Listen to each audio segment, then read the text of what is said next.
hurmati wa ta'zim.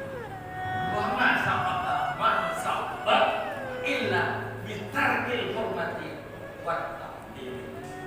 Al hurmat khairum minat ta'ah. Orang itu kalian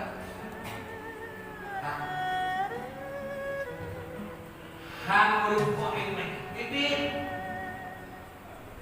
tidak akan mencapai tujuan dan sasaran keilmuan yang bermanfaat kepada kecuali dengan hormat dan takdim pada gurunya, ilmunya, kitabnya, pelajarannya, sesama temannya, dan tidak binasa orang yang binasa kecuali mereka meninggalkan hormat dan takdir. Pakkan urutnya gagal, pakkan urutnya binasa karena mereka meninggalkan takdir dan hormat.